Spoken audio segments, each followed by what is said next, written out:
Hello. So, I wanted to do a quick class that um, is basically a bit of a highly modified, just because I've changed the direction of things, but a modified version of a sun salutation, but using the wall instead of the ground. So, I think it's a great way to just kind of practice some of the movements. It will be very different on the ground in terms of strength, because you'll have more of your body weight, obviously, when you're on the ground, and I'll explain it as I walk through it with you the first time. So I'll just get right to it. So find a wall. And we're just going to start out in a nice mountain posture, Tadasana. Stand in your posture, feet hips width apart, hip bone, straight down from the hip bone. Remember, not our imagined hips. Hands kind of nice and neutral here. For me, I like them out. I know that's, weird for some people. You can have them facing you, it doesn't matter. It's okay, just be neutral. My shoulders are up, and kind of rolled back, not up, but not slumped. Okay, so rolled back. Tailbone is tucked under. Core is engaged. So not sucking in, ribs are knitting in, but I am engaging this part of my core. So I bring my arms up, meet up overhead, come down into my heart center. One more time, reach out and around, come up to the top. Can you see this? Well, not really. Hopefully you'll hear enough of it. So you're gonna take your left fingers, grab your right wrist, step out just a bit, and lean to your left. Now make sure, since you can see me from the side, this is perfect. Make sure you're not dipping the shoulder in, but you're in a nice straight line here, just leaning over. Weight is equally distributed between both feet, so don't lean to one side. Come to center, right hand grabs the left wrist. Geez, struggling with that today. Lean over to your right. Make sure that weight is equally distributed. Come back to the center. Now I want to work on a little bit of spine articulation here, so you can feel the different parts of your spine. So a lot of times we tend to, when we do a back bend, we think straight here, like we go right to this part right here. So that's your lower spine, your lumbar, and it's already kind of a natural hinge. It's where we kind of move everything around. So it's little bit of a natural hinge already. So we don't want to always stretch that area. It's stretched enough, and when we do this, we're not stretching the rest of the back. You can see the rest of the back is pretty flat, okay? So I want you to think about first stretching this upper part of your spine. So it might not look like much. You can have your hands here or here. For me, when I'm stretching the spine, it helps to have my hands up a little bit. Just for some reason, it helps me articulate better. So I want to think about literally the cervical part of the spine, which is right here. I'm just kind of reaching this back. So I'm using my arms just to kind of help me figure it out. Now I'm trying not to do this. I'm not trying to make a C. Okay, so I'm just trying to bend it a little bit. Keep the weight all forward here. Weight in the, balls of the feet, really, it'll keep your weight forward. So just articulate the top part of that cervical part of the spine. All right, and come back. Now we want to go to the middle part of your spine, right here. Okay, so that's your thoracic spine. So from here, we're going to just bend a little bit deeper. Hopefully you can see this. I don't know if you can really see it on the video. I can feel it. So this is the cervical part of my spine bending just a little bit, as much as you can. This is the thoracic part of my spine. All right, hopefully you can see it. And then this is the lumbar. So hopefully you can see the difference there. But anyway, so I want you to just kind of work on that, okay? So you can work, and then, you can just think about moving the spine back and kind of rolling it forward. Try not to fall. But try to think about moving that spine. We want to really work on the articulation of the spine so you know where to bend it. Anyway, so let's do the mountain again.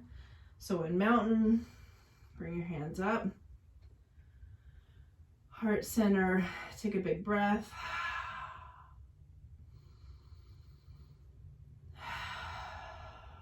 All right, hands back down and around. All right, step out a bit if you need to. Left hand grabs the right wrist. Lean to the side. Inhale up to center. Switch hands. Lean to the other side. Take a breath. Open just a little bit, top part of your spine. All right, come back up. Hands sweep back around the hips. Now, I like to use this as a little mental signal. It reminds me to tuck my tailbone again. So tuck my tailbone, hands to heart center. So from here, we're going to use the wall to do these bits of a sun salutation. So normally you go down to the ground and do a downward dog. So we're going to use the wall for that. It's different in some ways, but it's stretching mainly still the hamstrings, which is what we're trying to stretch. So step out a little bit from the wall, depending on your height. Bring your hands here, okay? And then go where it feels comfortable. So I start to kind of bring my hips back. My feet are a little wider than hips width apart. Kind of play around with that, but try to have your toes facing forward or facing the wall, not turned out, okay? So from here, just kind of find your posture. So for me, I have to be careful I'm not doing this, which is my spine's comfortability to kind of pop out. But typically, people tend to round because their hamstrings are short. So I don't know where you're going to be at. Pay attention. If this is easy, all this stuff is easy, then you might have long hamstrings like I do. So you might have to pay attention to tucking, okay? So like making the front small and the back long, okay? For the rest of you that have a shorter hamstrings, which is a little bit more common, think about, bringing that tailbone back a bit, okay? We're just trying to keep a neutral spine. So send your hips back. And right here, I'm already in my downward dog. So hopefully you can see that. So I want a nice long line from the hips all the way to the arms. I can't really show you a downward dog on the ground because you won't be able to see it, but I'll try. So your regular downward dog is here. Can you see that? Kind of, yeah, you can see that. So it's the same idea on the wall. So find your space that's comfortable. Slide your hands down, tuck your tailbone, or bring it out a little bit. Find that neutral spine. And then find that stretch here. So you might have to back out a little bit more. But we want to have a nice long line from the spine, or from the bottom, all the way to the arms. There's a little dip. That's okay. Depends on your shoulder flexibility. If your shoulders aren't flexible, it might be more straight.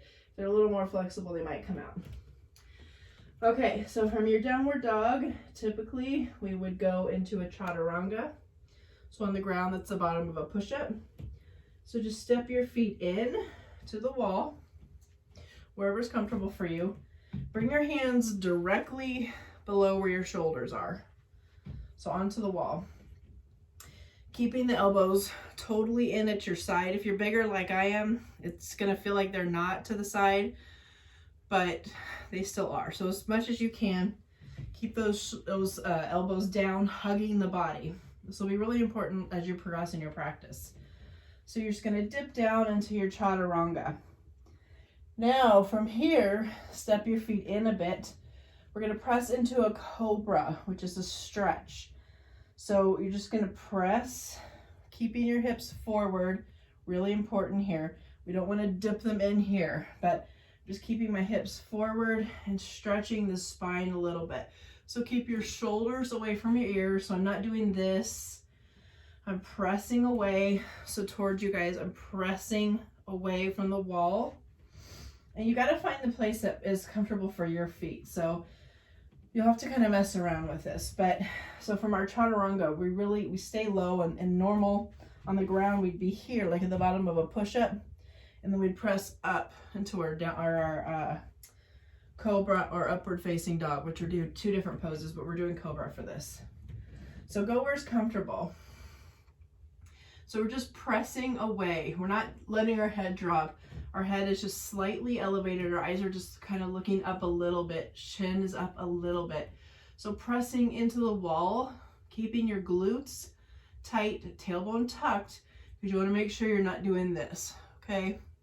So nice stretch. Arms are bent still. You don't want to lock them out, okay? And then from here, you're going to walk back into your downward dog.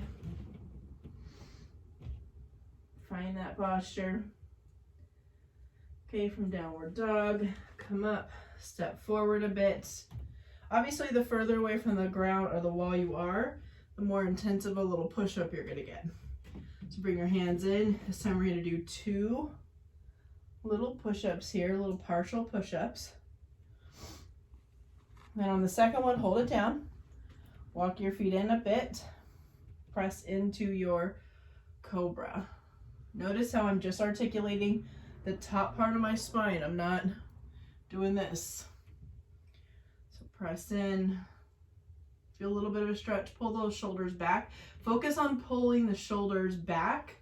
So as I'm stretching, I'm bringing, hopefully you could see that. I should wear a tank top, but I'm pulling those shoulders back. Okay, so again from the front, pulling the shoulders back.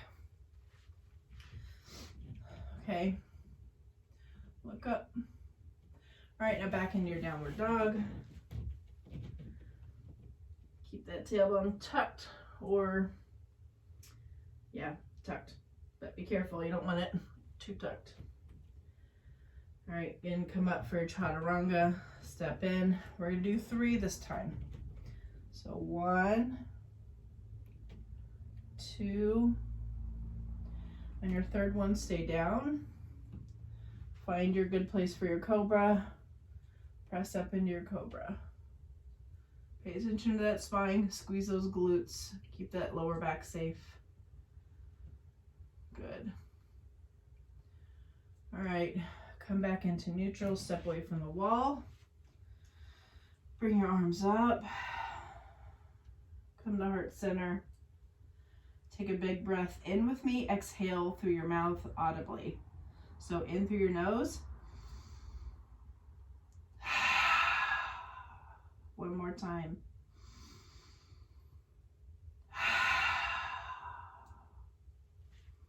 Okay. So it's kind of unique. It's just something I'm working on. Again, trying to get that accessible piece into yoga. And don't mind my closet in the background.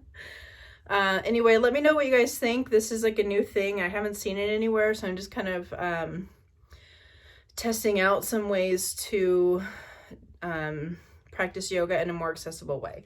It is important that you learn how to be on the ground. More importantly, learn how to get up from the ground.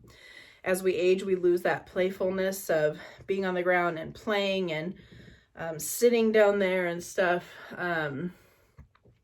But it's really important because if you fall, if something happens, you fall and there's nobody there to help you to get up, you need to learn how to get up on your own. Okay, so that I can. So it's really, really important. So, but I still want you to have a nice accessible thing. Plus you can run through this a few times on your own. There's lots of cool things you can do on the wall. You can stretch your shoulders here. There's a lot of cool things you can do on the wall. So maybe at some point I'll do a whole class on the wall. That'd be kind of fun. But anyway, let me know what you guys think.